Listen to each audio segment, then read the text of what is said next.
Okay, what's up everybody? Good to see you. So I just did a whole Instagram live video. That didn't go anywhere. I don't really know what happens to it. It goes into cyberspace. So we're gonna do another one. I'm recording this one at a project that our own Gordon Thornton has in here in Newburyport, Mass. Beautiful community, seacoast community. Everyone wants to be here. We're in a small little cape. I'm gonna take you quickly through this unit because Gordon hasn't yet, so I figured I would. This one needs definitely a big facelift, right?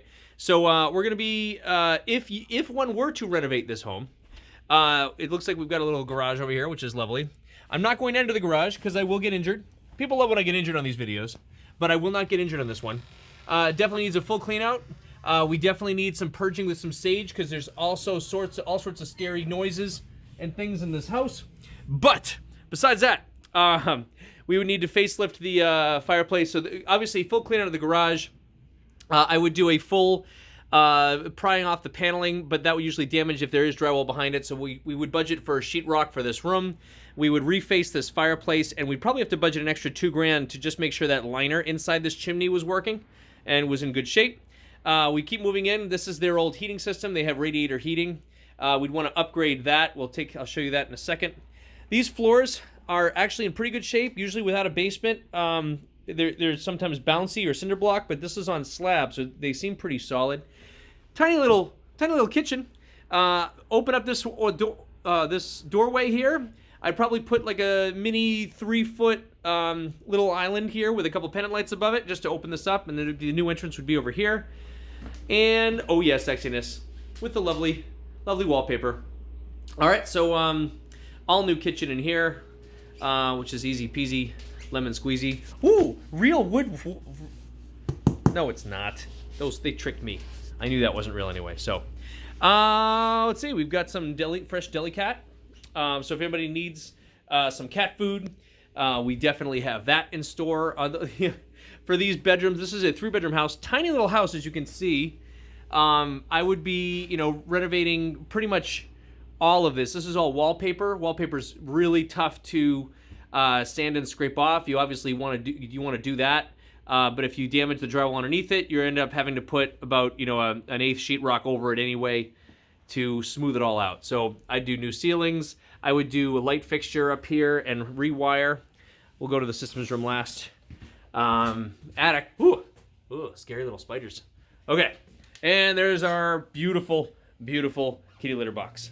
All right, so in here, I snapped a picture because I can.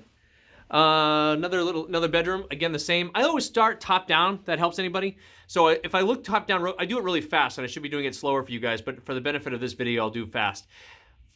Needs a light fixture, which means we need to wire a switch up, which also means that now we're probably getting into pulling electrical permits. If that's the only thing we need to do to a house, then I won't do it because that avoids having to pull a permit and dealing with all that nonsense up here in the Northeast. But I still like to have, every bedroom I like to have center flush mounts with a switch. And if it's a higher end home, we want to do recessed pretty much throughout, especially in master bedrooms, hallways, and living areas. Here's our beautiful kitchen, our bathroom. That was some water damage, which has now turned into squirrel nests. Oh yeah. We just know how many squirrels had some love and fun in there. Bet you there's some babies. You're welcome. I try to give the nice pictures if you haven't seen one of these before, you're welcome. All right, here's our systems room. So in the systems room, we've got some steam boiler here. It's obviously very old. You can see a lot of corrosion on that. As you can hear it working, I can already tell you a circulator pump, one of them has failed. With a brand new starter house like this, being so small, we would absolutely want to replace this. You want to budget about $4,000 to replace this boiler, and you want to do an extra allowance on the. I would just redo a lot of this plumbing because of all the corrosion. So it's a lot. So I would definitely give them a new boiler. The hot water tank does look pretty good, but we want to make sure we clean that and service it. Electrical does look like it needs to be updated. Now, I'll talk to you in a second, though, why none of this might even matter. This is our laundry room, which is tiny. Ooh, you hear that? Yeah. That's something. That's steam. Okay, but look at the backyard. Isn't it sexy? Gordon did a good job, huh? All right. So as we go outside, I will share with you another thought. So while we are on our way, you'll see what we would do. Oh God, I almost died again. That same stupid piece of siding. All right, so it's a really nice little house. It's a little cape, and normally when you have a cape like this, right? This is depending in this crazy market where we're at right now. Some people might look at this and say, you know what, this is good for renovation. Let's just clean it up, offer it at a very low price point. You know, fix up the electrical, fix up the plumbing, make sure it's financeable with the roof. Definitely needs new roofing, and that would be it for the discounted side, and put it out there for a reduced price. Other people might look at it and say, you know what, let's pop the top, go up, put a second story on, kind of like what they did, and dormer out the back, dormer out some dormers up at the front, and that might be a good idea too. But here's the beauty of this. I wouldn't do any of that, because in Newburyport, it's a very, very sexy community. Everybody wants to be in it, and what that means is I would want to see if the possibility was open to doing a new construction. And as it so happens, we've got one right down the street. What that tells me is that another investor, although we never follow the herd, he might be an idiot. I have no idea. But busy road. Little adjustment down on our ARV comps because of the busy road. But again, in this market, people are just looking for inventory. And if they can get it in Newburyport, even the busy road in this market will not deter a buyer from this. So what I was thinking is that one specifically, we don't know the lot sizes here. We would need a surveyor to come out and do the lot sizes. But this development, this neighborhood is primed for maybe new construction to squash this. And maybe that has a bigger lot. Maybe we have a bigger lot.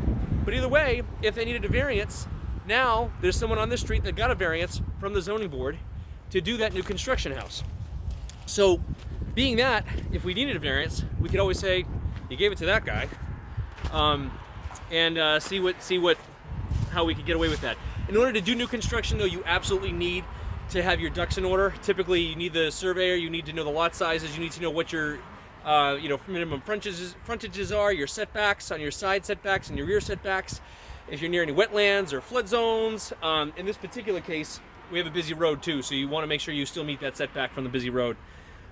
So, this is what we do as a real estate investment company, real estate redevelopment company, but primarily a real estate problem-solving company, right? In order to get access to projects like this, we have to provide more value than we get paid for, right? So this seller was willing to take a discount for her home in exchange for, right, a lot of the solutions that we can offer, whether it be fast liquidity, whether it be closing on their time frame, whether it be being very sensitive to their needs and finding them a place to live, whether it be taking care of their family if there was a medical or death in the family.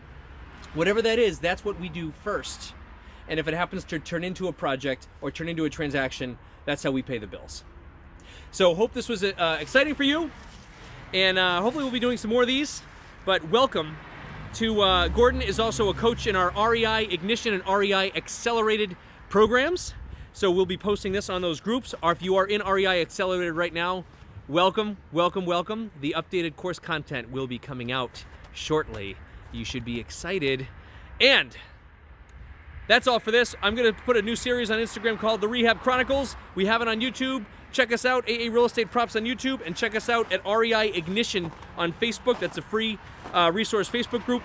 And also check out our networking group, REI Unleashed, for the networking groups in the Northeast, where we have lots of speakers, lots of high value topics, and we do fix and flip meetups there as well. All on Zoom during the COVID times. See you guys soon.